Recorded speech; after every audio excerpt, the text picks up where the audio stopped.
Are we live? Facebook isn't working. Okay, hold on. Stand tight. I'll play another song. Let's play it. All right, let me... Wait, what?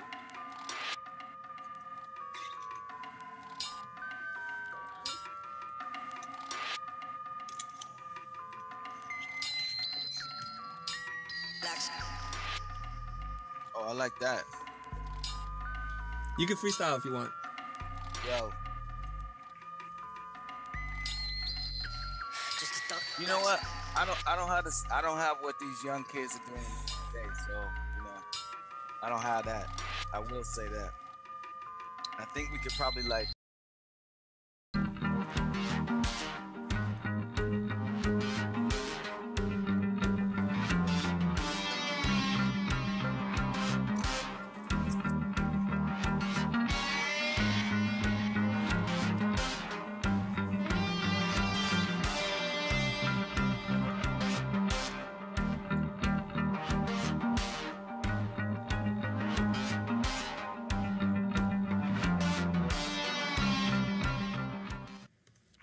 Welcome to the future. Hello, beautiful people. We are live today on President's Day. I just want to first give gratitude to the two women who are making this whole stream possible, to Erica and to Molly. The guys are all gone. There is no dream team. This is the superstar dream amazing team is who we got here. And we're doing something crazy today, something really long overdue. We're going to be talking about a very serious subject, about minorities in design. We have a wonderful panel today, and we have a superstar co-host in Douglas Davis. You guys are going to stick around. Roll the titles! Ah!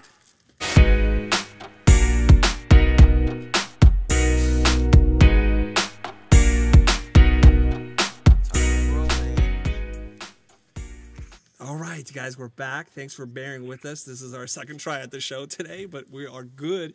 Who am I talking about? I'm talking about Douglas Davis. He is an author of the wonderful book, Creative Strategies and the Business of Design, a title that's near and dear to my heart. There he is. Yo, what's up? What's going on? How you guys doing? He's a lecturer. He's a professor. He's a man about town, a man of the hour, a man of power, tower of power. He's an amateur boxer. Douglas, for the people that don't know who you are, can you give us a little bit of an introduction about you? Yeah, what's up, everybody? My name is Douglas Davis. I am an associate professor of design at New York City College of Technology. It's a design program at the foot of the Brooklyn Bridge.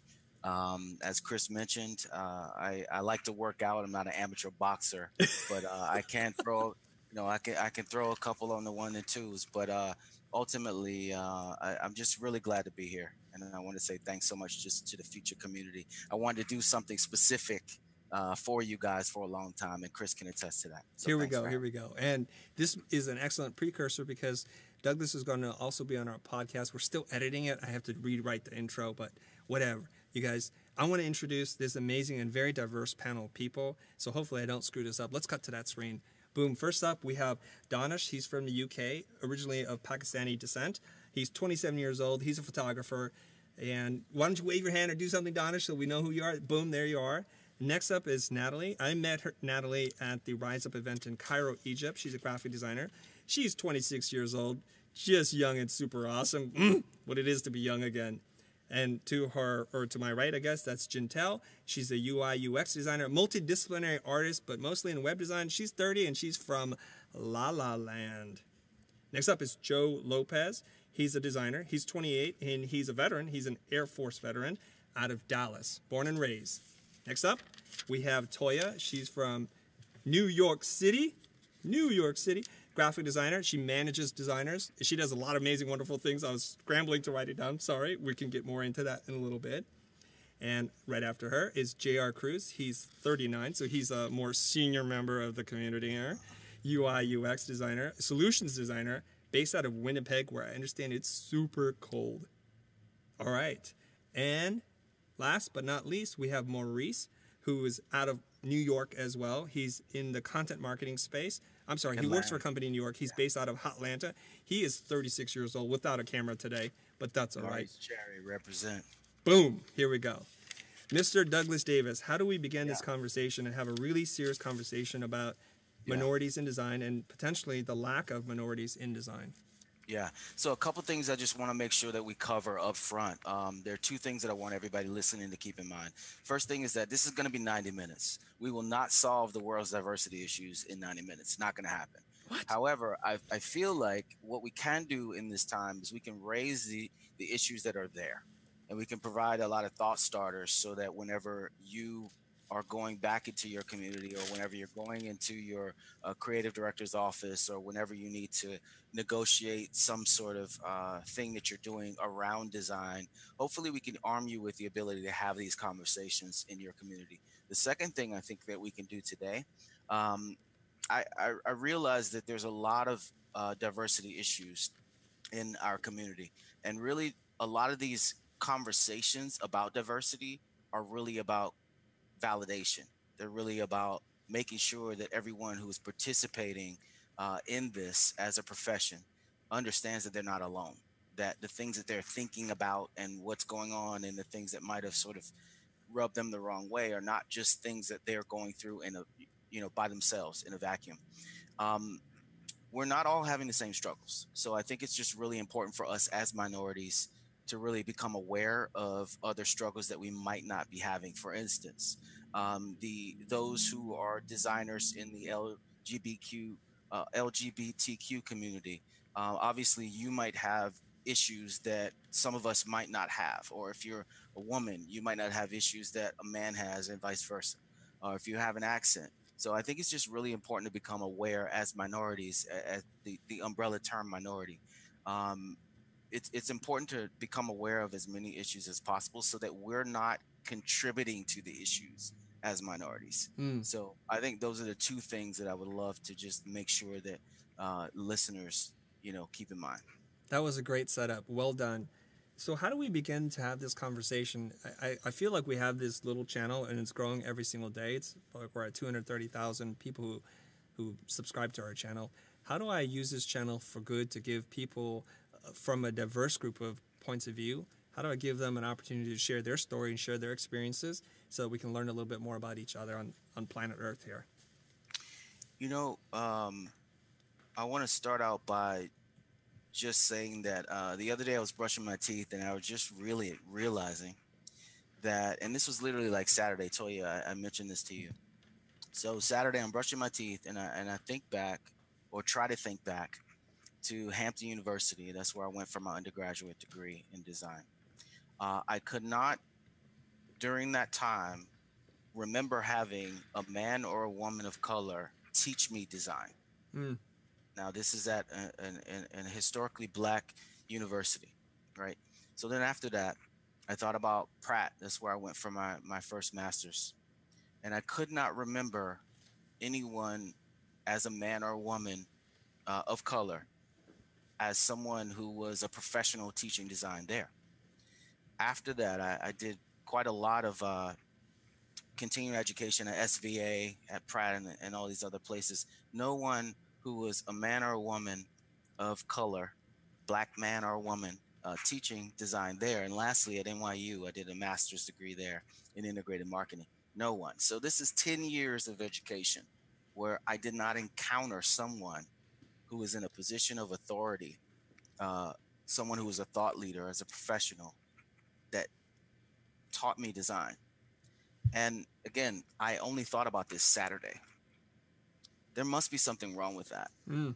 What do you all think? I would love to just throw that out to the panel. If I can say something about that issue. So I spent 7 years in the Air Force, and I transitioned completely career-wise from logistics over to graphic design. I just got accepted into a design program at the University of North Texas, and I'm actually coming across that same issue that you just spoke of. Every single staff that's in a teaching position right now is not a person of color at all. Wow. So I don't see that in that community I'm in right now. Now, the students I'm with, there's a lot of people of color within that community. So if it comes to exposure of people of color, that's where it's coming from. It's not coming from, the hierarchy from the top to the bottom. Okay, so I have something. I just want to start off with a common definition here because I wasn't even that familiar with that term, people of color, like a POC. Who do we consider a person of color? Douglas, can you help us out here? Yeah. So in my example, I was speaking about people who look like me, and I would actually love to throw that out to the panel with that same definition. Obviously, recognizing that there are minorities in design that, again, don't necessarily have to do with your descent, your where you're from. But I'd love to ask you all in the panel, what do you think? Who are what? How do you define people of color? I'll say something about that. Very interesting when Chris sent out the tweet initially about this discussion taking place. The term POC I find is very American oriented term. So over in the UK, we use something called BME, which is Black and Minority Ethnic, which is a bit more kind of known to us. What was that term again? I'm sorry. So it's BME, so Black and Minority Ethnic. So Black and Minority Ethnic. White, basically. That usually doesn't pretty much include most minorities. So whether you're, whether you're born in the UK from somewhere else, but you're not a UK as in ethnic wise. So, but it does include, as you mentioned, people from LGBT as well, because they are a minority within a minority that they're not looked after. Toya, what do you think? Well, I think for me, person of color, it doesn't necessarily have to be a Black person. It's just a group of people who are not widely represented. So to me, that's what I think of when I think about people, POC, that term, or hear that term. Okay, so if I'm in the United States, can I interpret this, and pardon how I may or may not phrase this, can I phrase it as anybody that's not Caucasian? And that could be also not part of the mainstream. Like if you are a gay, lesbian, queer, transgender, or whatever, that you're also is that different, Douglas? Or is this more about your ethnicity and like where you originate from and the skin color? I think when we're thinking about people of color, I think you're correct in saying that person of color in America, and at least in the way we define it, is really someone who is not white or of Caucasian descent. I think, again, one of the ways that I would love for us to have this conversation is to broaden it out. Everybody's talking about diversity, the conversation is pretty much throughout. And if you think about the context of this conversation, everybody's either speaking about it in favor of diversity or in opposition of diversity. Again, the Black Panther is out, it's shattering all the goals. So in terms of how much money it's making.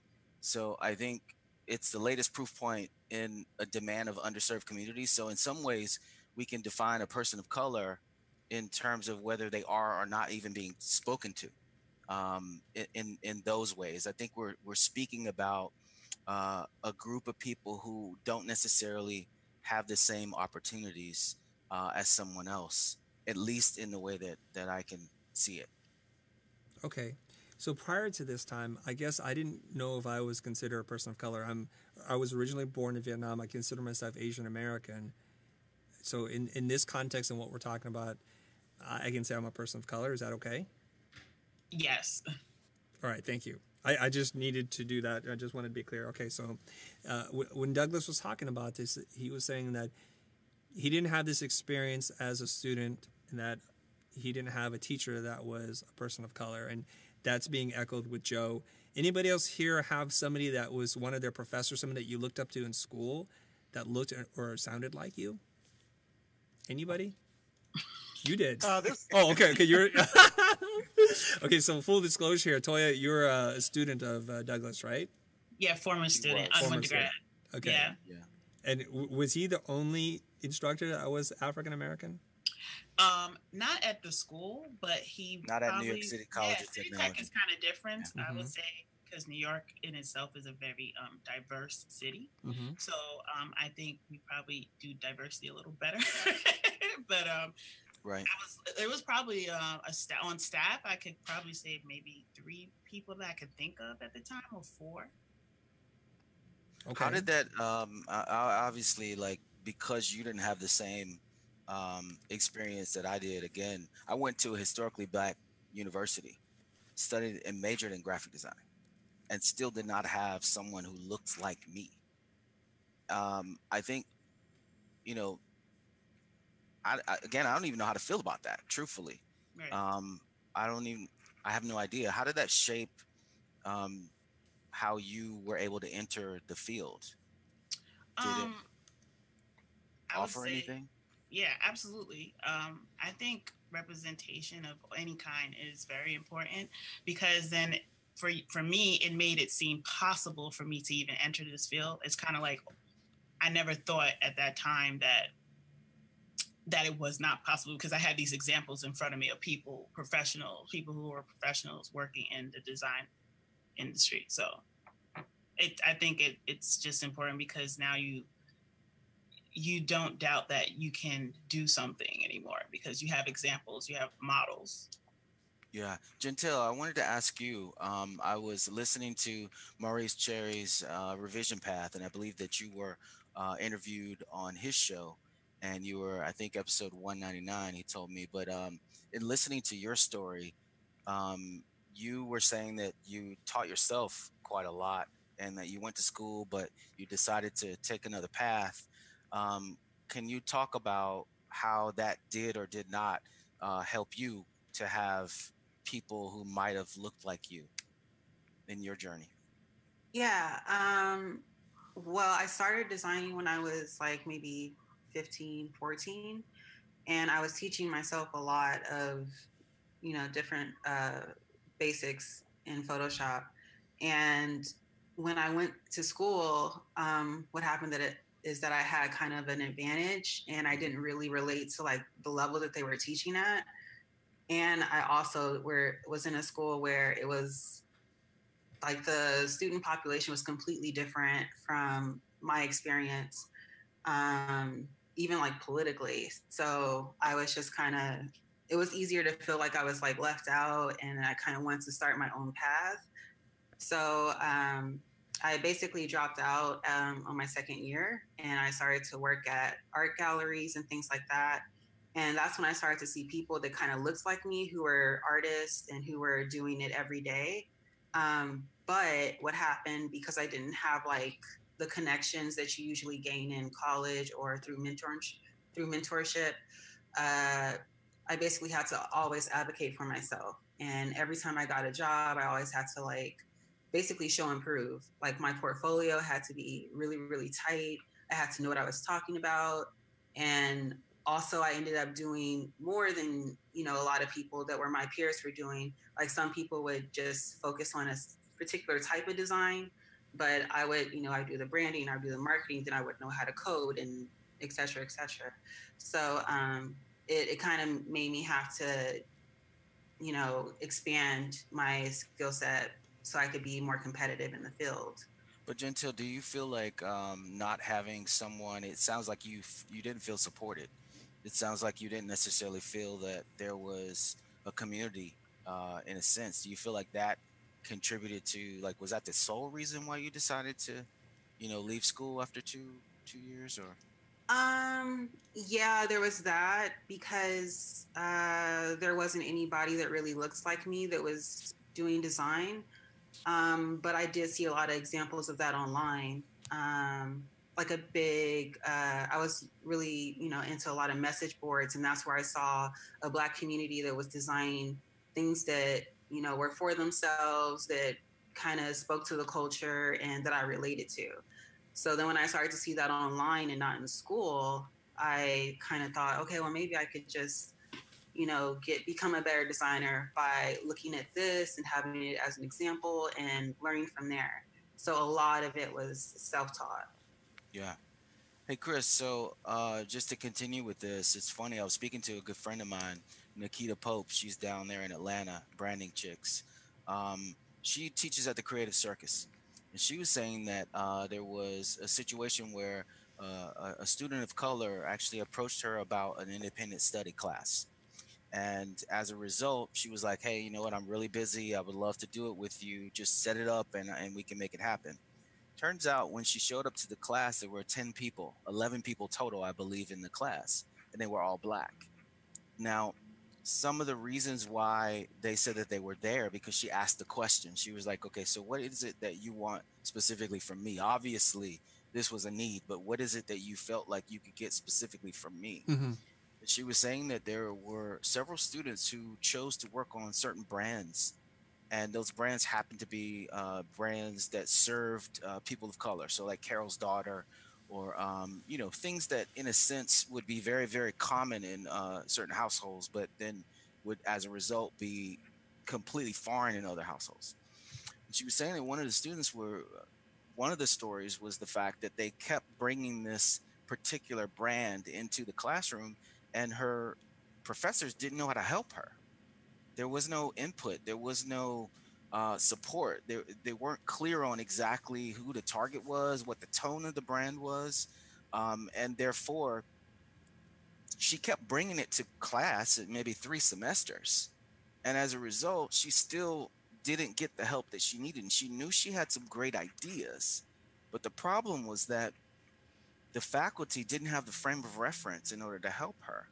So I think I wanted to ask you, do you feel like with this example, there are situations out in business that having become a designer, obviously we're selling our ideas, do you feel like being a person of color could potentially be a drawback? Or are there situations where you might have gone into a pitch, and as a result of being a person of color, the ideas were killed, or maybe they weren't taken as seriously as you believed? Yeah, that's my question. That's a very good question. I think there's a lot of ways to unpack and share my experience so that it's relatable to a lot of people. Truth be told, usually when I go to a meeting, I'm the weirdest looking person in the meeting in the way that I relate to the other people.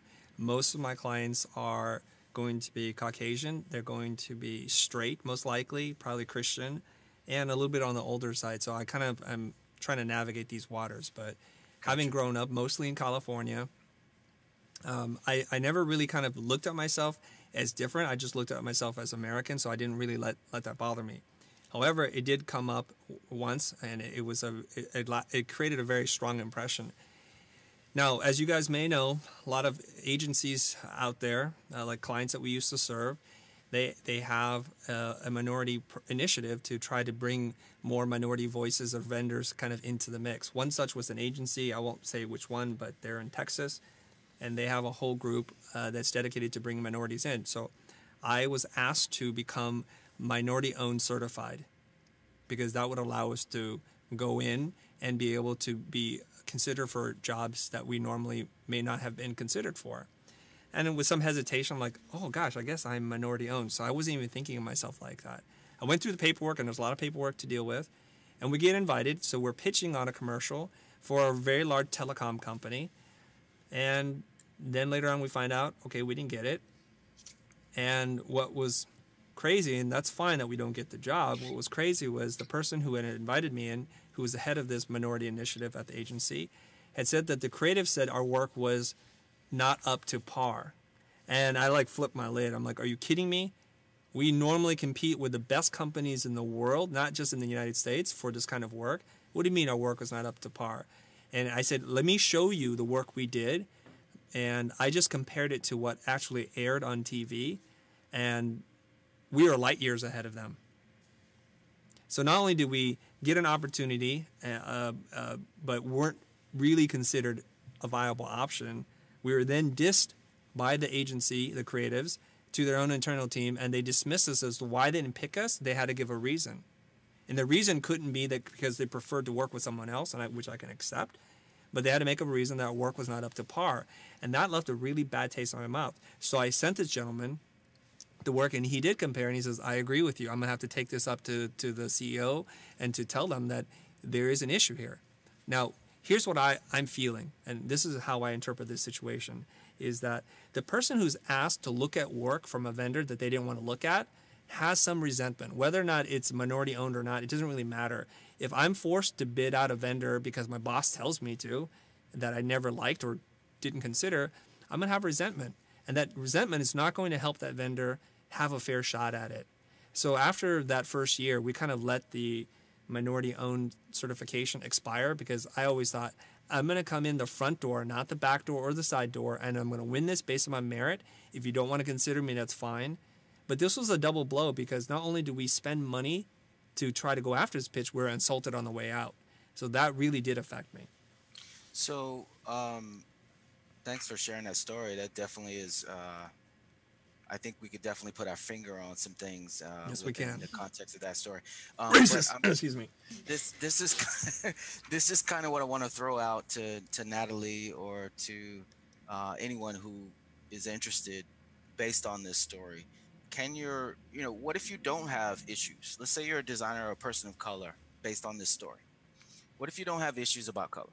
What if you never even thought about your color because you were so focused on being the best at who you are?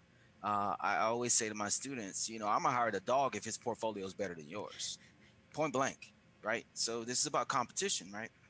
So what if you don't really care about you? I feel like based on your story, Chris, can your portfolio or your pedigree neutralize these race issues? Or is it really about how people see you? Good question. Who are you asking this to? Whoever. But I love to opine on this, but I want to let our panel here say. Or Natalie or anybody? Danish. Otherwise, I'll take up all the airtime. You know me. I don't mind. I'll have something to say if y'all mind. Joe wants to say something. Go ahead. So I think when we're talking about how we're perceived and if that affects the way people look at us, I think it's a little of both. I don't think you can disregard one aspect completely, because I have made it a point to so my work shows my value, right? But there's always going to be people that, because you don't know what people think, that are going to look at you first, look at your resume, look at your name, and they're already going to judge you before even looking at your qualifications. So you can't completely disregard that fact. Now, I think I've been fortunate enough where I haven't really dealt with a lot of racism in my career, both between the military and my transition to design. And I even got the first job I ever applied for in design, which is at Baker Botts LLP, on the first try. And when I talked to my boss and I asked her, hey, why did you pick me? Can you please, I just want to know for my own information, for future reference, what was it about me that stood out? And to me, she said, I looked at your qualifications, all your everything you've done, all your content on your resume is what stood out to me. It wasn't your name. It wasn't like, it's this Hispanic boy trying to apply. We need to fill a quota, which is, a certain percentage, because it wasn't like that for them. So what do you think? Oh. Sorry. Who is that chiming in? Gentil? Yeah, I wanted to say that I've had my experiences invalidated a lot of times at different agencies that I worked at. But on another hand, I also think that it's really hard to prove racism or, that somebody, saw how you look and they said no. So I instead try and look at it from a systematic way as far as like systematic struggles. Because there is data out there that says that as far as Black women or just minority women in general, there's a lot less POC women that are in the tech field today than there were 10 years ago.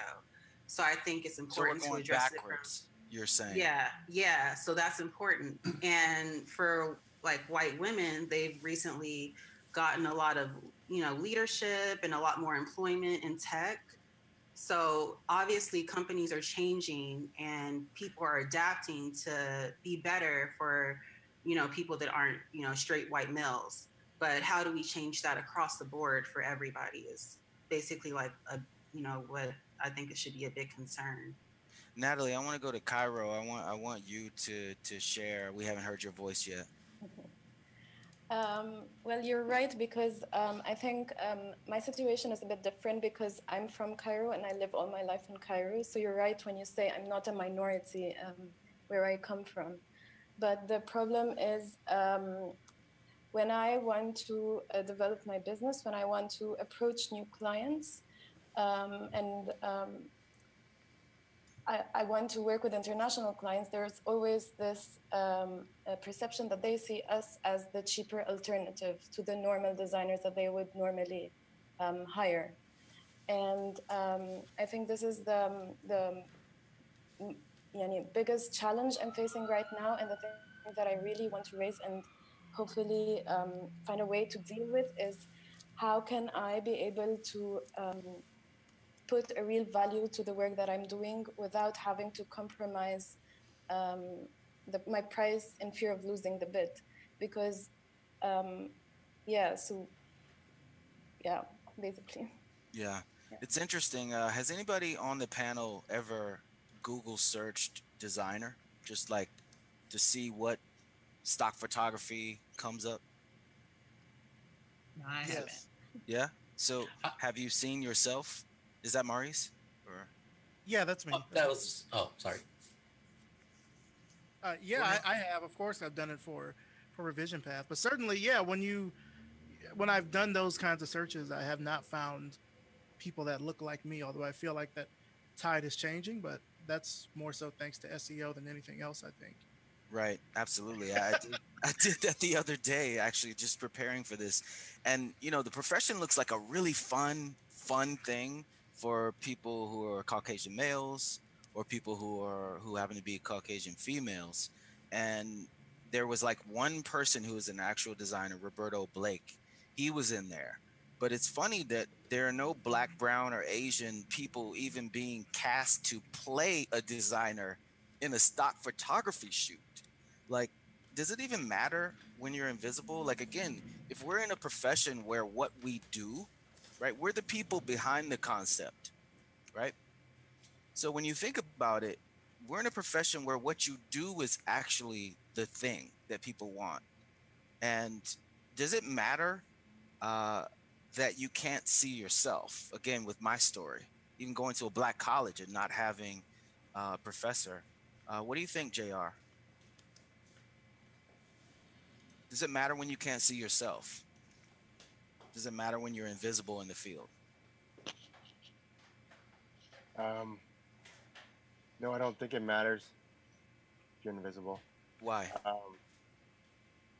don't know. I grew up in Canada, and it's a pretty diverse, multicultural area to live in. It's I grew up with mostly white kids, so I don't really see myself having the same issues you guys are having. I've had people before me, Filipino, other nationalities ahead of me in my work environments, and they've all been pretty positive. They kind of like led the way and showed me and put it down when I first started my career, and I'm just fortunate to have that. It's great. Yeah. How has that helped you? How has that supported you? And I want to be clear, I don't really have an issue with me. And again, I didn't even recognize that I couldn't see myself until Saturday when I was brushing my teeth. It's something about when you brush your teeth, these ideas come to you. But how has having the support that you've needed, because that's what I hear you saying, you've had the support. How has that helped you to move forward in the career, or what issues have you had? You can think about it if you need to. Yeah, let me think about that. No problem. I want to say something to this. Yeah. It's slightly unrelated, but it's on topic, and I do want to say this, is that I didn't consider myself a graphic designer for a really long time because I never met a professional graphic designer. And I've told this story before. It wasn't until I met Dean Walker that I was thinking, my gosh, such a thing exists. And I just wondered, for people of color, minorities in general, when you don't see yourself represented in any specific thing, you might subconsciously say to yourself, that is a dream for white kids. That's a dream for Latino kids or Black kids. It's not a dream for me. For example, let's take it the other way. There's like 1 or 2 Asian people in the NBA. So a young Asian basketball player will say to himself, there's no way that I can be in there because it doesn't exist. Asians are grossly underrepresented in media because it seems like we're the engineers, the computer science people, sometimes the violinists, the musicians, but we're not the people in front of the camera. So I can totally relate to that. It's not until I met and kind of could almost see, touch, and feel like there's a graphic designer in front of me that I allowed myself that dream. So definitely having people of color and minorities in the different fields that you'd like to get into, a rocket scientist, an inventor, whatever it is, an artist, a designer, something like that, and then it allows you to become a little bit closer to that dream. That's my take. I was speaking to a friend of mine out in San Diego. Her name is Janice Arroyo. She's a designer out there. Very thick Puerto Rican accent. We met at Pratt in New York, and I was asking her a couple of questions about her experience just in preparation for this. And she was telling me about a story about a gentleman who she worked with. I believe that they were at some place and they hired this gentleman from Brazil. And he was really talented. Obviously, that's the reason why he got the job. But when it was time to actually go pitch, they didn't allow him to go to the meetings. And sometimes they would have her in the meetings. Now, you could think, okay, so maybe he didn't have the experience to be client facing. There's a whole bunch of things you could sort of think first. But I'm just wondering if clients are conditioned to not see the people behind the concept, whether you're a woman, whether you're a person of color. Does that drive down the potential? Like, what is the fear of having that person who actually created the concept go in front of the client? I'm just asking the question because it seemed as if his ideas were good enough and he was senior. That's why he was able to even get the job. But for whatever reason, they didn't have him go and pitch those ideas. Is that for fear that, Chris, like with your example, do you guys feel like there is a situation where the ideas could be killed because we're used to seeing a certain type of person come in front of us and pitch us ideas? Is there a fear? What do you guys I want to speak to that, and I want to speak to it first as an employee because I was an employee at one point. I also want to speak it from the point of view of an employer. So while I was still going to school, I was fortunate enough to get a job in advertising, and we were pitching a large account for Silicon Graphics. And my boss, he's a Caucasian man, he invited me, even though I was not even out of school technically, and I'd only been with the agency for a few months, to go and present with him. For whatever reasons, he decided to bring me, and he saw it as an asset. Like, I was the designer behind these ideas. I didn't write the ideas, but I designed them, and in case something came up. And I think what he thought was, maybe from a strategic level, this is the closest person we have in the office that actually uses the tools that we're presenting to the client. So I had at least more knowledge than everybody else in terms of being familiar with the client's products. So he brought me, and I had no business being there because I could barely put two sentences together back then. Like, I'm 19 or 20 years old there. But now let's take it to, like, who do I invite with me to go and do presentations? And it's not always the designer. And I'll tell you why. Because sometimes these meetings can be fairly tough.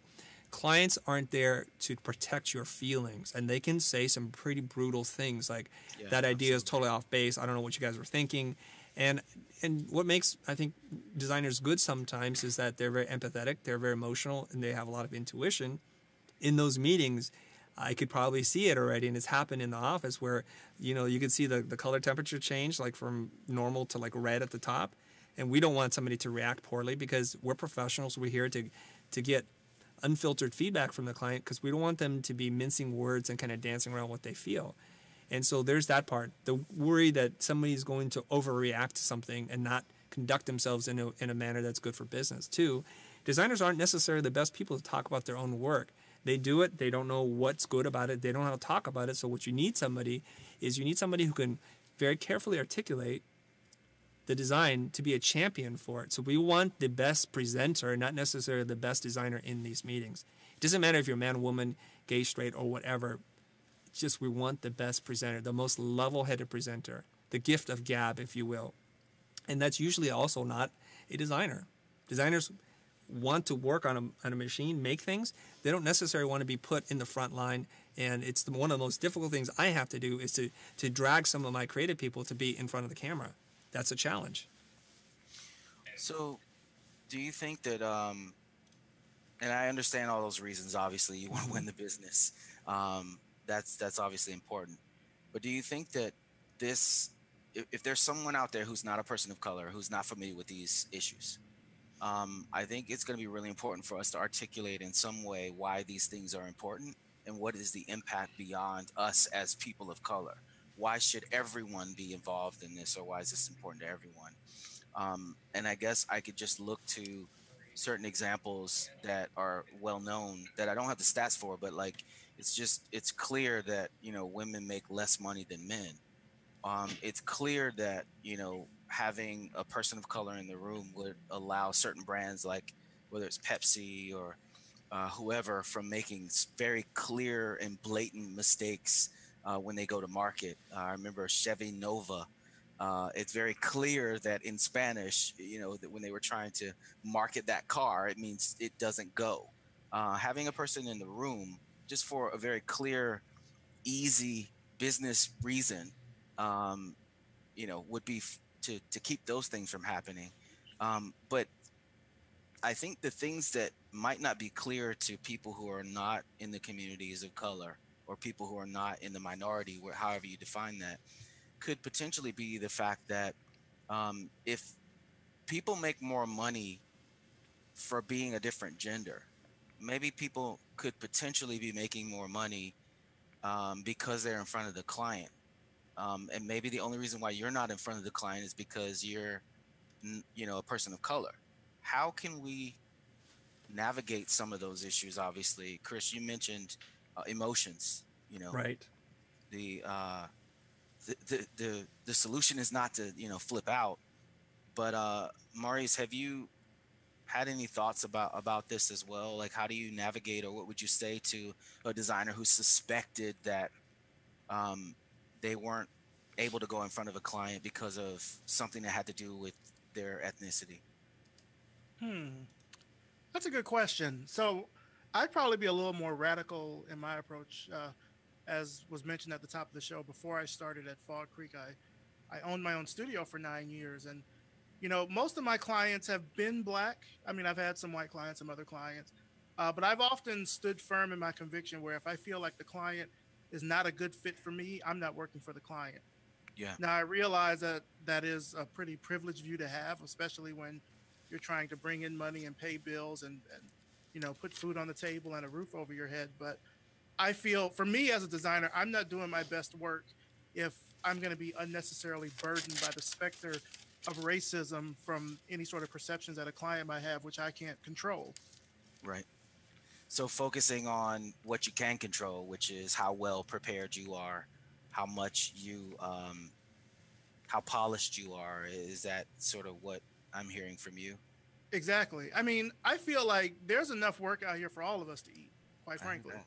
I hear that. So if there's an instance where the designer has some sort of perception that the client is treating them a certain way or something that might be due to race, if you don't feel comfortable, nobody is forcing you to stay. Right. And again, I realize the privilege in me saying that, especially if you're working for yourself. If you're working, say, in-house, and this is happening at a level with your, like with your manager or with a coworker or something, that's a little bit more difficult to navigate. But in the context that you all are talking about it now, with being an entrepreneur and going up with a client, if I don't feel comfortable with the client, I'm not doing my best work. And so I'm not going to try to shoulder through it and go through it if I feel like they're already thinking less of me because of gender or ethnicity or any other point along the spectrum of diversity. Gotcha. I got another question. I want to bring JR and I want to bring Danish and, Natalie in on this as well. Maybe you guys weigh in on this. If you think about this, and I want to throw out an insight or a bit of an observation. If you think of the family, your personal family, as the first institution that tries to protect you, and if that protective sort of desire first potentially comes out as fear, and that fear could potentially come out as, hey, why don't you become a doctor or a lawyer? At some point, you're not going to be in my house. At some point, I'm not going to be the person who's going to provide for you and make sure that you can eat. So I want to make sure that you can eat. So I'm going to suggest that you become a thing that I know or think makes a lot of money. I'm going to suggest that you become a doctor or a lawyer versus pursuing your passion. Now, in order for you to become a designer, and I know Joe and Danish, you have both had major career changes, but in that situation, you have to actually decide to go against people who you love, people who are actually making suggestions because they love you. But who potentially don't understand what a designer is, or that a designer is a viable profession. Again, if we could do a Google search and you never see someone who looks like you, when you really think about it, you could potentially go from the cradle to the grave and not really know what a designer was, because maybe that's not on your radar. And yet, you know, you're reading prescription drugs that had to be packaged, that have, you know, advertising as well as branding. You're going to the grocery store, you're encountering advertising everywhere or design everywhere, and yet it's something that's invisible.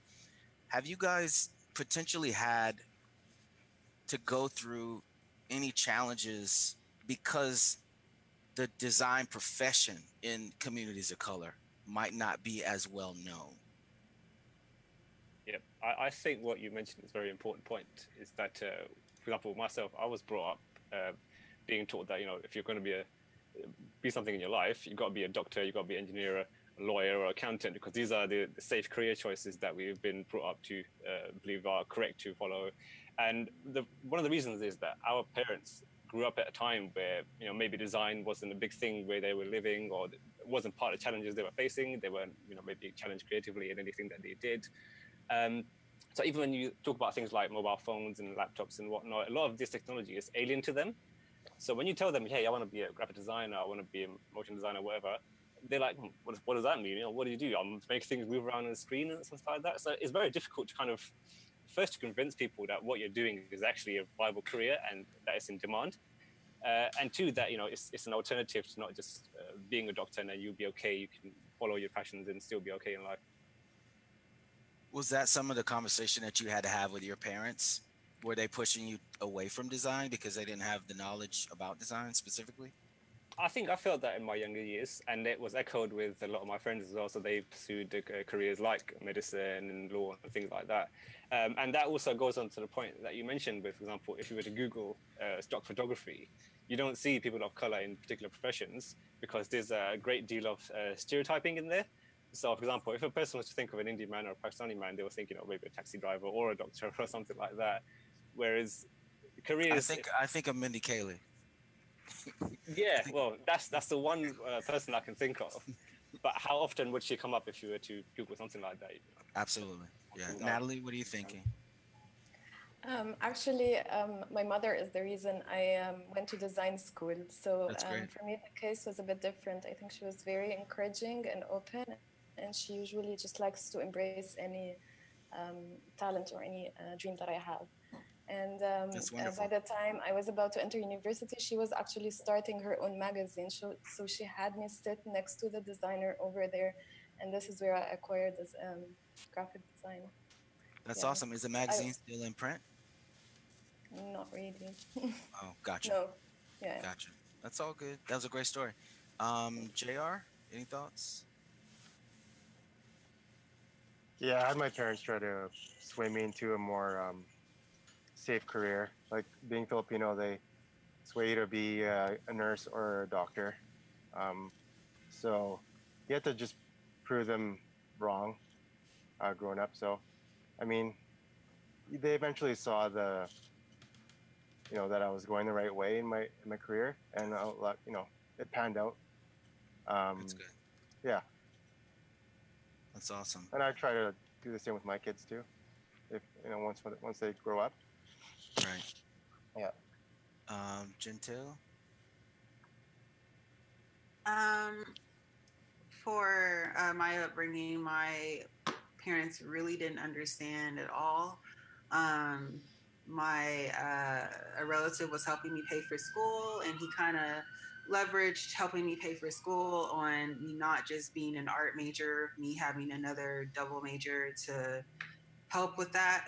So, and I remember that moment, very clearly still, he had me take out every single piece of art I've done, because he was in the Army, he's super into organization, whatever. So, and he just looks at it and tries to judge, okay, is this going to be, a good major for you? And he still let me major in art, but it was so difficult. And my mom really didn't understand. Today she's like, oh yeah, that's awesome because I'm successful. But when I told her about it, she was kind of like, aren't you too smart to be, trying to do this? Like, why don't you try to be like a therapist or a doctor or something else? And I was just like, you're too like, smart. okay. I love it. It was, I don't know. It was really hard to basically convince my family and my parents to, support me on it. Yeah. So one of the things that I think we're talking about now that I'd love to shift the conversation to is if there are people who are listening right now and they might need to actually justify the direction that they're going to in these minority communities that don't have the visible people who are successful in the field to then point to and say, hey, mom, like I'm going to be that, if that makes any sense. Can you guys tell us any of your maybe mentors or people who you've looked at to guide your career? We'd love to make sure that people leave this conversation with a broader knowledge of who else is out there, who else is behind the concept, who looks like them. Hey, before we do that, Douglas, I do want to talk about something a little bit here. Being a being a first-generation immigrant, we're refugees from Vietnam. When you come to America or any new country, you're just going to want to take care of your children. And for a lot of people, we believe in the education is the way to do it. And they look at traditional models of success, pillars of the community. They tend to be the lawyers, the doctors, the dentists, respectable people, if you will. Well, but they're most visible. They're the most visible, but they also seem to have the most predictable, safe, conventional path. And it seems like if you do that, you'll be successful. But when you boil it down to this, I think this is true, is that you ask your parent and you say, well, what's your metric for success? Is it the diploma? Is it the school? And at the end of the day, they just want you not to be in a place where you're wanting things, like you need things, like that you can afford a lifestyle that is hopefully better than the one that they had. So this comes down to finances, right?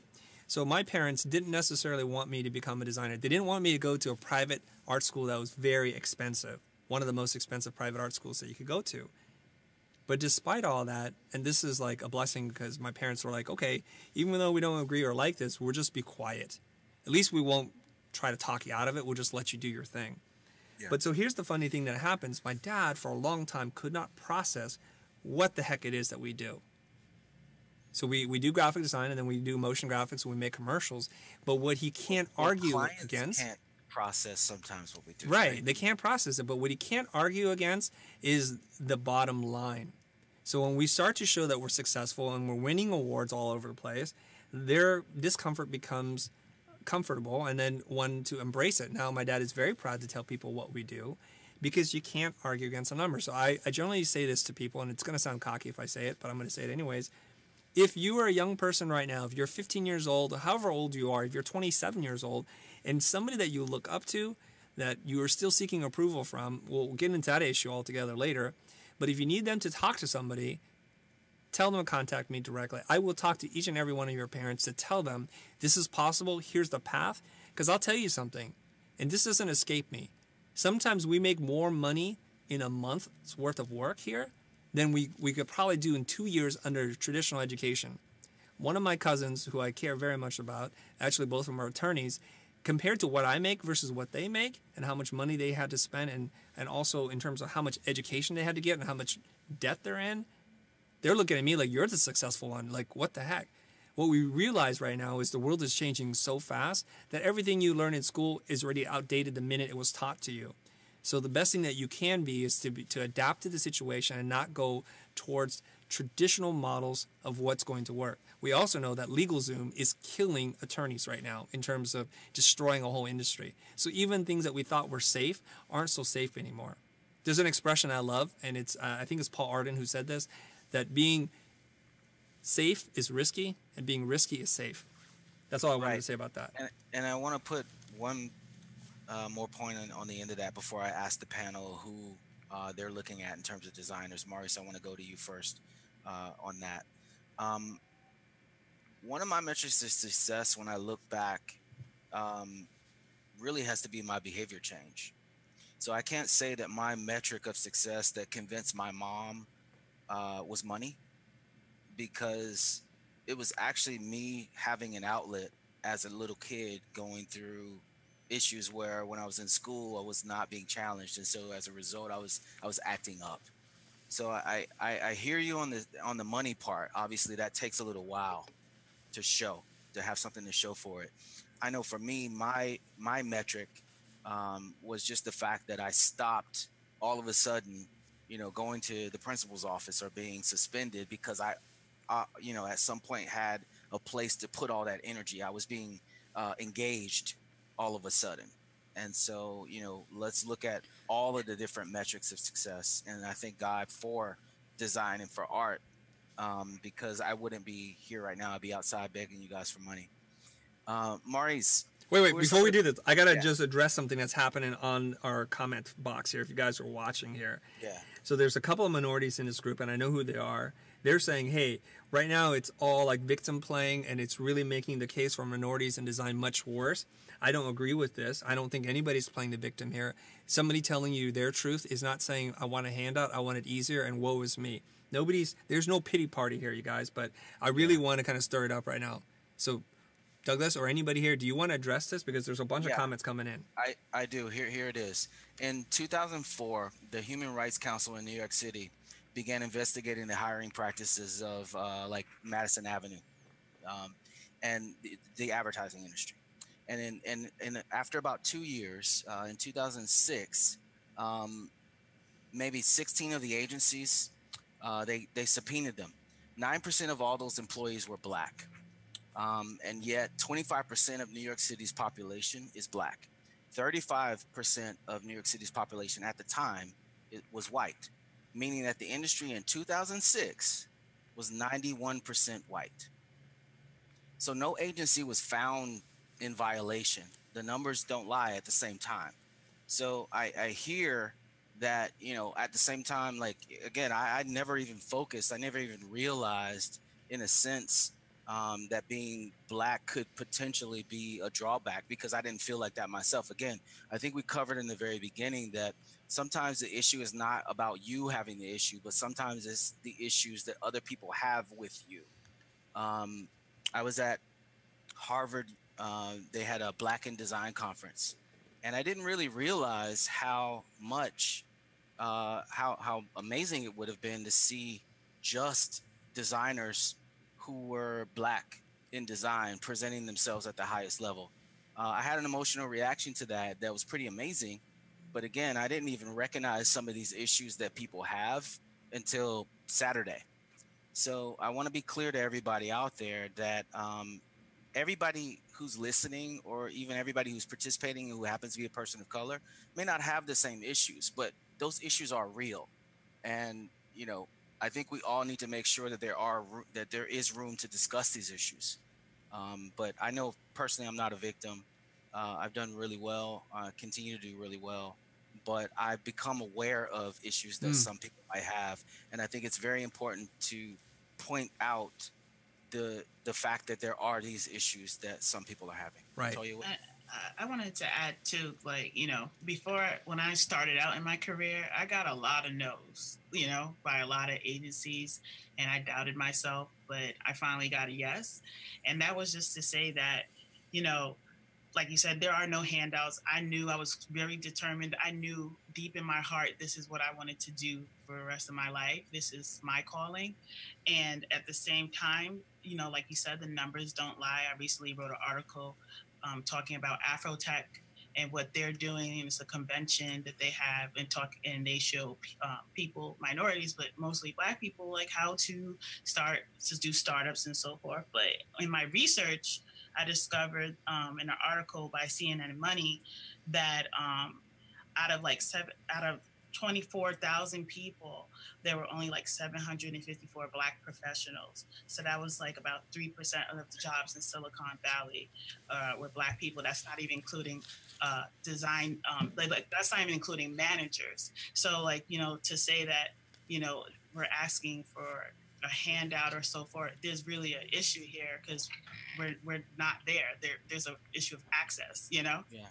That's a great point, and I wanted to say that what came out of that, again, no agency was found to be in violation of that. At the same time, the numbers don't lie. But what came out of that was a very interesting thing. Most agencies created chief diversity officer positions.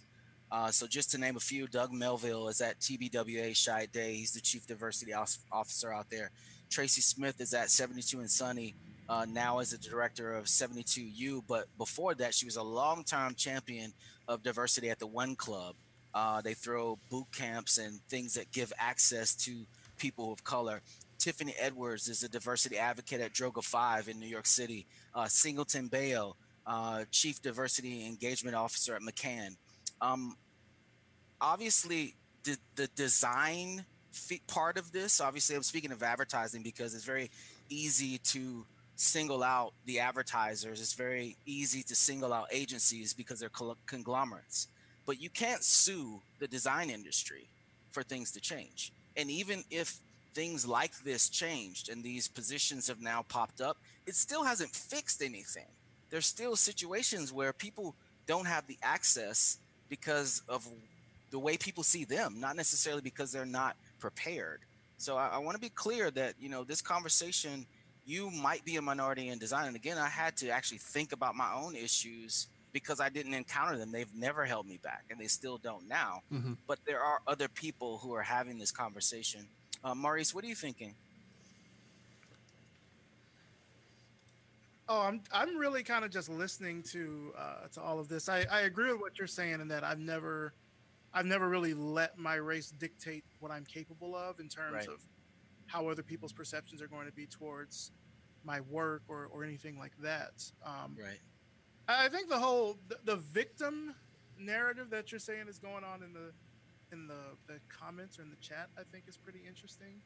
Yeah, it is interesting. I mean, that's obviously a very kind of privileged way to look at it, to say that it's a victim thing. I would inquire those people to perhaps examine what of their own personal biases might make them feel that other people expressing the truth about what happens to them in this industry is somehow painting them as a victim. I don't think anyone that's on this panel is asking for a handout or anything like that. We're just sharing our authentic experiences being minorities in design, which for some it's been good, for some it's not. You know, we've all faced different levels of hardship, I would say, at some point throughout our careers, but we haven't let that deter us from being creative designers. And the cultural reason for this discussion is really clear. If Laura Ingraham, a very well-known bigot, is, you know, as a talk show host, is telling LeBron James to shut up and dribble. If, you know, the fact that like Get Out and the Black Panther are making the very clear business case for serving certain communities that are underserved. I think, again, this is 2018, and I can only point to a couple of movies, a couple of directors, a couple of situations that were just outsized success that we can point to. Again, like, I don't think that these issues are going on in people's heads. And I want to be very clear, again, at the outset, maybe some of these people weren't tuned in at the very beginning. A lot of the conversations about diversity, as I stated at the beginning, are really also about validation. They're also about making sure that people who are participating in this have places to go and people to talk to who look like them, that there are programs and knowledge that's available to different people that wasn't available whenever we were coming through. I think it's our opportunity and our responsibility to share that knowledge. And with that said, I'd love to know from the panel, who are some people who you've looked at in your experience, in your career? In my experience, there are people who are Black male designers, specifically Arem Duplessis. People might not know this, but Rem was the art director at GQ magazine. And when he left, the person who stepped into his shoes, Fred Woodward, is an amazing designer as well, but he was there before Fred Woodward. I believe that Fred Woodward actually has an AIGA medal. I'll have to look back at that. But Rem was there at the New York Times Magazine, at Spin Magazine. Now he's a creative director at Apple.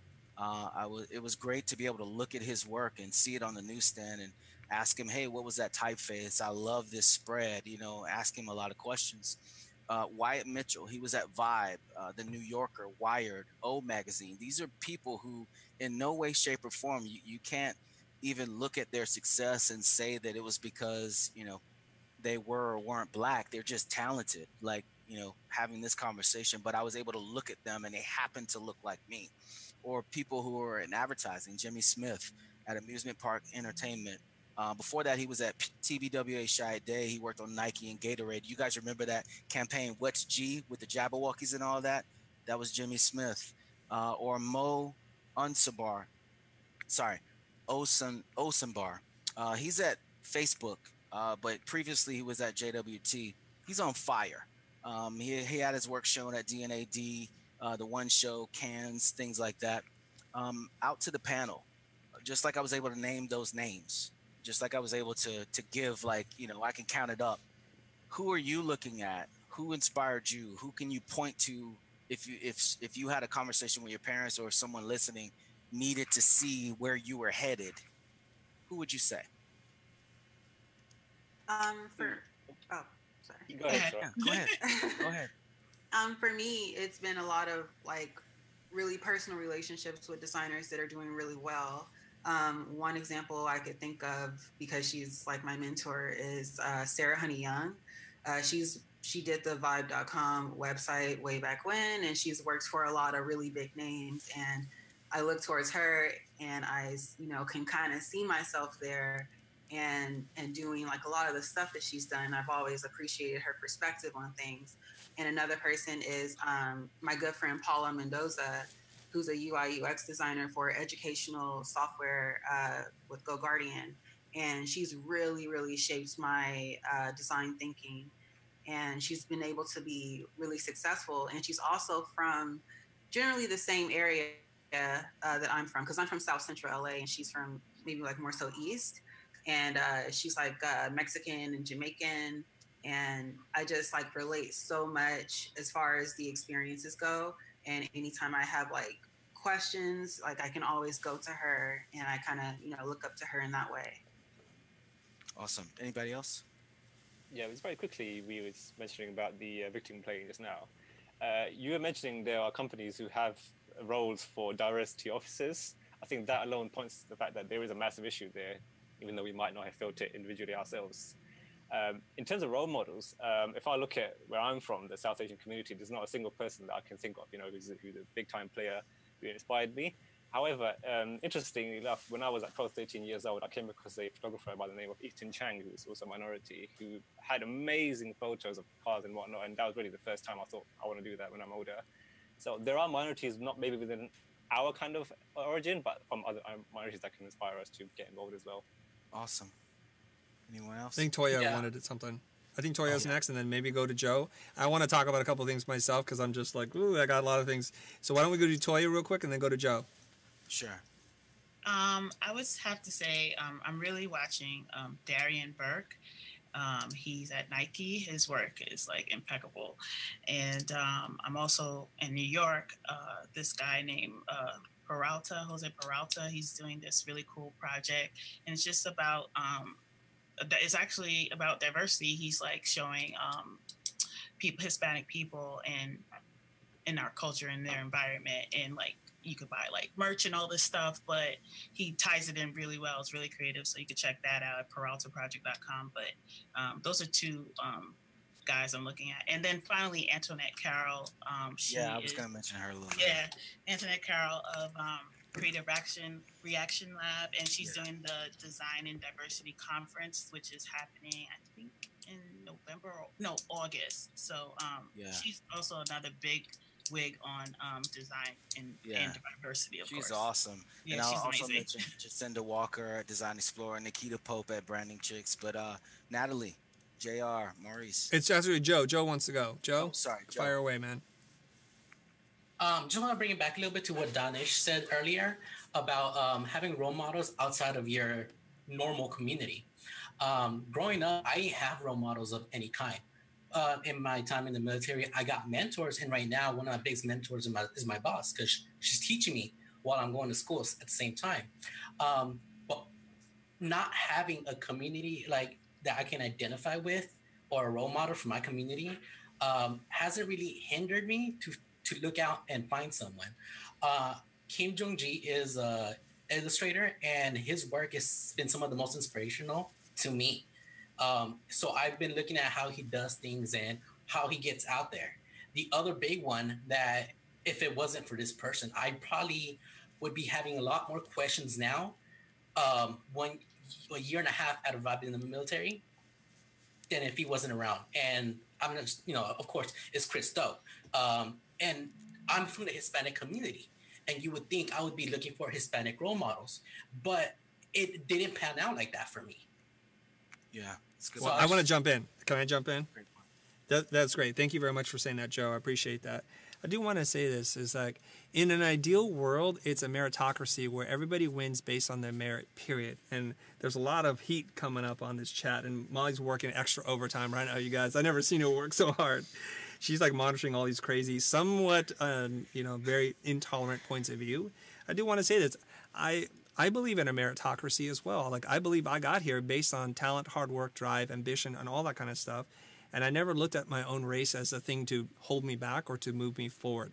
And like the one time that I did apply for that whole minority certified thing, it came back to bite me in the butt. So I said to myself, from here on forward, I'm going to win or lose based on who I am, what I do, and whether or not people like me or not. But I also do want to be sensitive to the fact that there are people who aren't as privileged, who haven't been able to succeed the way I have. And just to be open to that conversation, not saying that they're asking for handouts or they're playing victims. Nobody's like that. On the topic of heroes, I do want to tell you some of my heroes are. Anybody that is successful, anybody that's doing killer work. And this is where I think it could kind of get very dangerous here. And I'm going to go out on a limb.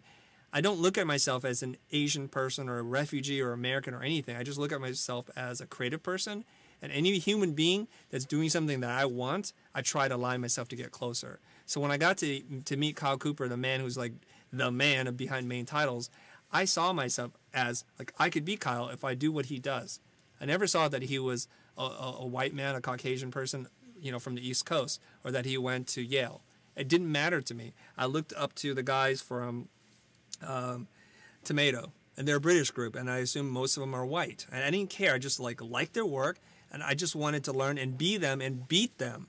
That's the thing. It's like some of these labels that we put on ourselves, like, I can't be that because I can't relate to you. Well, I can relate to your work. I can relate to your ambition. I can relate to your success. I can relate it to all. I look up to Oprah. I'm the farthest person away from Oprah in terms of like how I self-identify, but she's so successful, so powerful, and has touched the lives of millions of people. That's what I look at. So I just wanted to comment on that too. And to Danish, if you want to look at somebody from Indian background, I know Pakistan is different, but Tarsem is an amazing director. Look up Tarsem, dude. His work will blow you away. All right. So I just want to put that to bed because there's a lot of people on the internet in the chat box right now that are saying, I'm a minority. I worked hard. I'm successful. I don't understand why people who aren't blame race and racism. So I do understand that I might identify more with that kind of thinking, but to also to be more empathetic to people who have not had any breaks at all, who have actually had the system and the man kind of hold them back. Well, again, I'm not a victim, and everything. If you read the book, you know what the struggle was, and that struggle had to do with being in the lab grinding, making sure that whoever wasn't taking it seriously, or if I was being underestimated, it didn't matter who you were. I'm gonna take your slot. Because as a competitor, that's what it's about. That's right. So, again, I'm in the library every day now, so this is just me. But again, there are people darker than me. There are people who have had issues. There are people who, as women, were passed over for things. And I think it's just going to be important. And we haven't even gotten into any, gay and lesbian issues. So again, just to be tolerant. This is really not about the fact that designers of color don't exist. This is really about, in an industry focused on the result of what we do versus who's behind the concept, visibility of people of color being really, really important. Yeah. That's the only thing that I want to underscore. I do want to say this, and I think we need to find our last talking point. So I do want to say this, that I think it was Chris Rock. I watched him on one of his comedy routines. He's like, if you're a boxer, and this is what he was taught growing up. If you're a boxer, you don't settle for second place or let it go to the judges. You got to knock the other dude out. You got to knock him out cold. You got to drop the dude because it's not going to go to the judges and it's not going to favor you. And I kind of look at it like that, man. I'm in battle. I'm in the streets, and it's a knife fight, and I will win at all costs. I will win, and that's the mentality that's driven me forward. Okay, so Douglas, how do we wrap this up? Like, what's the next big question? Resources. Where should we be paying attention to?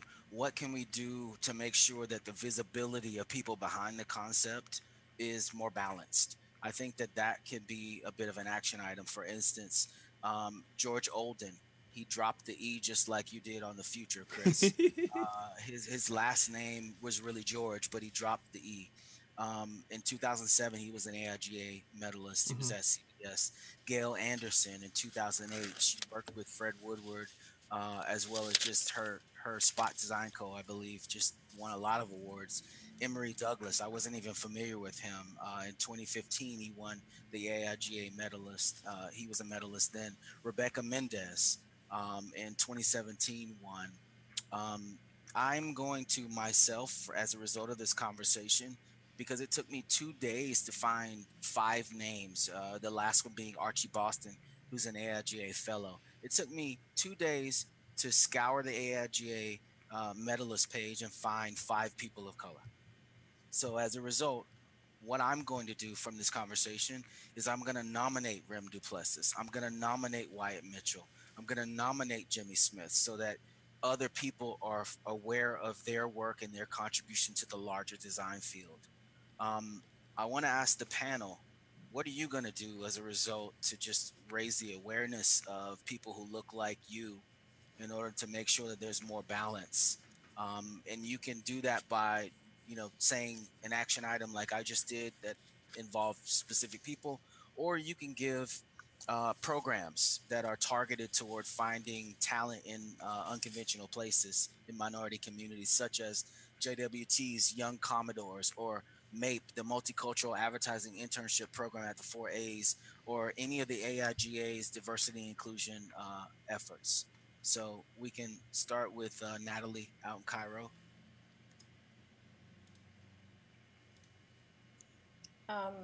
What I'm gonna do, what I really want to do, is to acquire this mentality of breaking barriers and pushing boundaries, and always being introducing new ideas, and taking up this mentality in the communities I'm part of, in any organization I'm working at, or anything that I'm building, basically.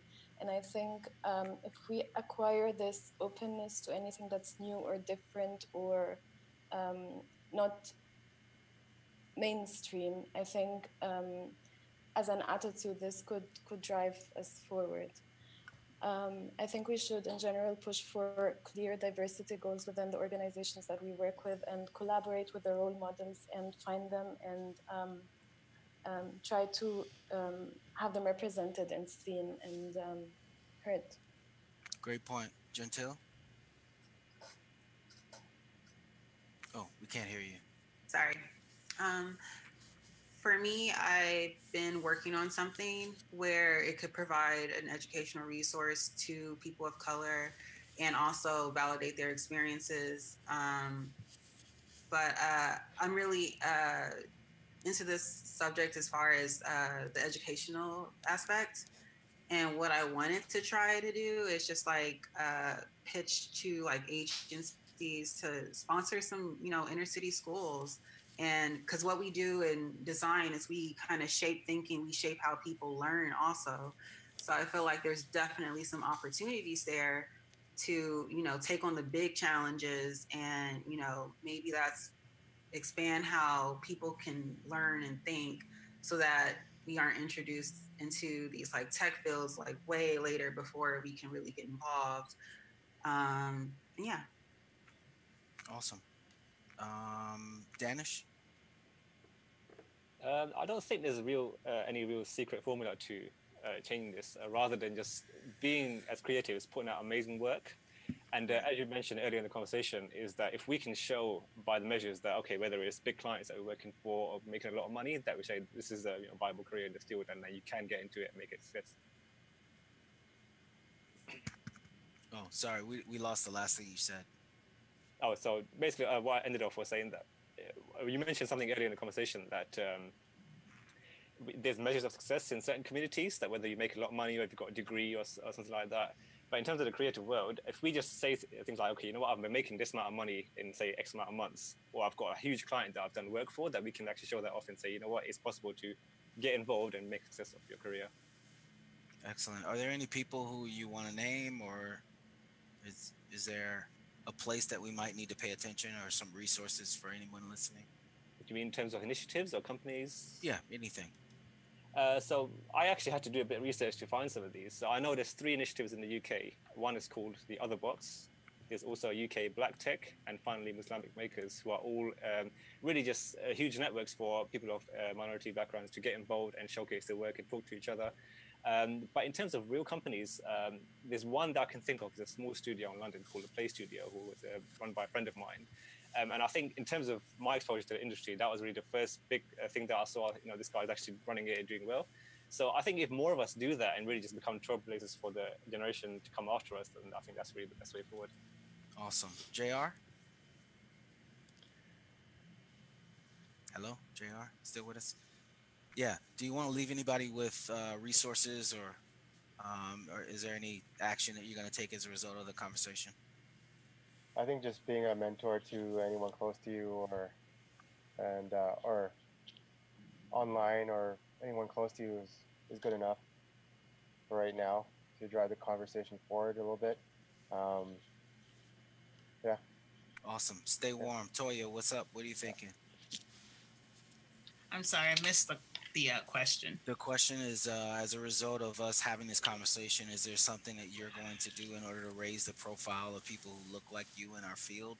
Or are there resources that you can point any listeners to so that they can, move forward and wherever they're at this point? Well, I think I want to probably work with younger students, probably like in high school or so, and probably start teaching, or maybe start out with workshops. start slow. And as far as resources, I would definitely say for me, even in my career, 10 years already, but the Futur has been definitely a great resource. And if I had to say other resources, the design groups like AIGA and the ADC, our Directors Club, the One Club, there's like, there's a lot. Those are definitely places where you can engage, they have a lot of networking events and workshops and so forth. So I definitely think you should look into that. Awesome. Joe?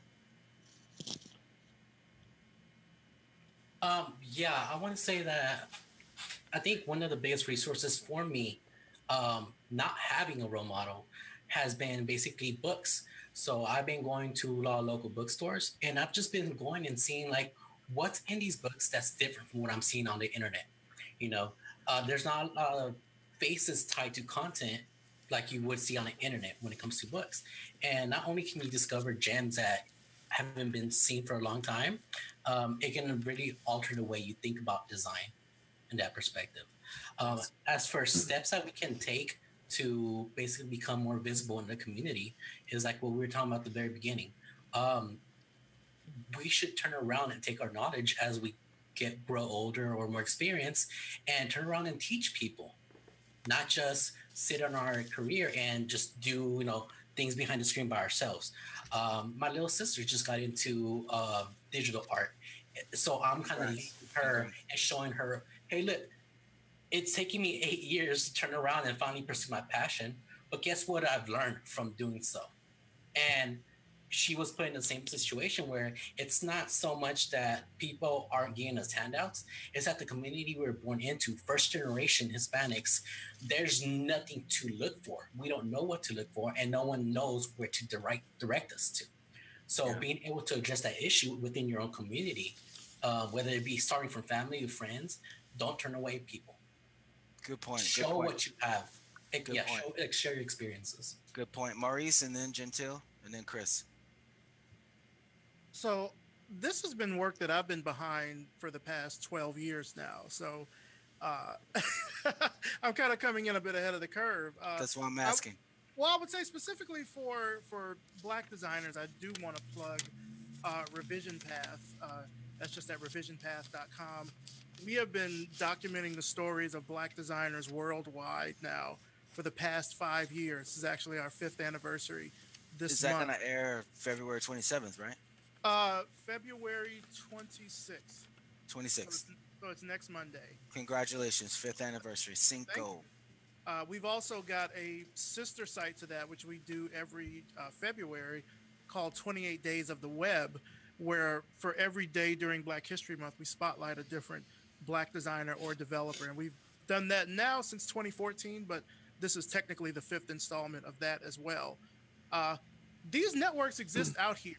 Yes, they do. Revision Path is one place, but also a lot of people really could look at Facebook groups. There are a lot of Facebook groups out there for minority designers, whether it's designers in another country, whether it's an affinity group like Black designers or something like that.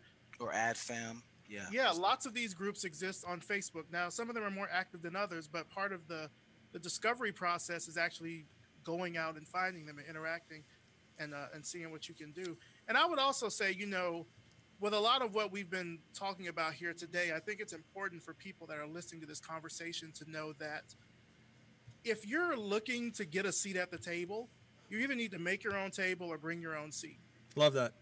So a lot of what, you know, we're saying here is about the hardships and things that we went through, but also from our end as designers, we have to, you know, market ourselves, publicize ourselves, build the products that we want to have, make the projects that we want to see. Right. I cannot stress enough the importance of design writing. True like, that. Don't stay hidden. True don't remain this undiscovered talent that someone just happens to, you know, the days of discovering people on Hollywood and Vine are over. The internet is such a wide network of people that you have to get out there and sort of make yourself known, make yourself seen. So a lot of it is really just searching. You know, the internet is out there. Google is free. Twitter is open 24/7. Get out there, break out of your bubble, expand your horizons. That's what's up. Thanks, Maurice and Gentil. You're muted. And the question was just like about different access to design, or either resources that you can share for anybody listening so that they can go to and get more information, or people who you want to make more visible in our community. Okay. Well, I'm a part of, like Maurice just said, I'm a part of a few Facebook groups that are relevant to my experience as a designer and as a person of color. I'm in the African American design group and some other things. I feel like staying involved in conversations is also really important. On Twitter especially, there's a lot of really great designers. Do you want to name any of those? Yeah. Honey is one. I've mentioned her previously. Paula's also in there too. I'm forgetting. Usually, basically, I try to, you know, see like if I see like maybe the awards website, and I notice people who judge on that, who I feel like maybe I could learn something from or that I relate to in some way. I try to make sure I follow those people and stay involved in those conversations. Yeah, and awesome, Chris. Yeah, so I'm about to go on a massive rant right now, okay? You guys ready for the rant? And then we're going to wrap up the show. I think because my stomach can barely handle it. It's almost 3 o'clock. I have not eaten. Now, some of this might be because I'm hangry, but I'm about to, I'm going to say a couple of things. One, to Maurice's point, I'm going to say it a little bit more aggressively. I'm going to say, you know what? The system was not built for you. It was not built by you. It's not built for you. And that's totally okay because we're going to tear down the system altogether. The internet is the great equalizer, you guys. I did not know Douglas Davis was a black man. I read his book. I got his knowledge, and it didn't matter to me who it was. I didn't need an Asian American, Vietnamese American. I didn't need a refugee to write a book for me. I can learn from everybody. And if you guys look at this and you stop looking at the things that you can't control, and there's lots of things we can't control, but you focus on what you can control. I think it was Donish or somebody else who said this. It's like, I know I can work, and I can out-hustle, and I can out-grind, and I can out-learn everybody else out there, and that's going to be my path towards success. And you know what? You know what's colorblind? Success is colorblind, man. When you achieve, they're all going to look at you and show you a new level of respect. Fam, success, let me tell you, success is the best revenge, and I love to be underestimated. That's right. I'm going to prove you wrong. I don't care. Please underestimate me. I'm going to say this, for most of my life, I've tried to fit in a box. I just wanted to get along because I didn't want to stand out. And that box got smaller and smaller until people could dismiss me. And it wasn't until I found my own voice that I'm going to say to myself, never again am I going to put myself in that freaking box, because it will kill you and that will become your coffin. So I walk into the room looking the way I look, saying the things I say, and I don't care. If you like me, great. If you don't like me, that's fine too. Everybody's got their point of view. So I do want to express this one thing about this whole idea of tribalism versus individualism. I am one for individualism. I just want to be successful. I want to kill it. I want to rock it. And this is what I do. If you want to call me bald, which I am, if you want to call me Asian, whatever, I don't really care. That's it. That's my piece. Douglas, take us home here. So I just want to say, thanks so much to everybody listening. If there was something of value that you got from this, I'd love to hear from you at thinkhowtheythink.com.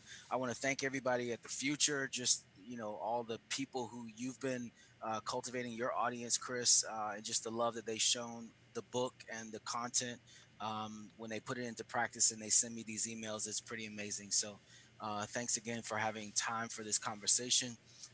If you want to hear more from me, my interview with the Logo Creative, that's going to drop this Wednesday. Chris, you're going to tell them about the podcast whenever you finish editing it. And I want to thank everybody who's on this, from Maurice Cherry to Latoya Burris, Joe Lopez, Danish in the UK, Gentile, JR Cruz. Did I forget anybody? Natalie? You got it. I think you got everybody. So, I think that's pretty much it. Peace from Brooklyn, and thanks again for having the conversation. And thank you for doing this, guys. Thanks, panel. I know we're all in different places, different time zones. I appreciate it. Guys, let's continue the dialogue offline. Let's be a little civil when we get into it. I know the internet can be a place for trolls to live. Let's try to keep an open heart and open mind to different points of view, even though we don't share them. Thank you, everybody. Thanks for tuning in. We will see you guys tomorrow on the live stream with Andrew freaking Kramer, guys. Let's get out of here. Roll the titles. Be safe.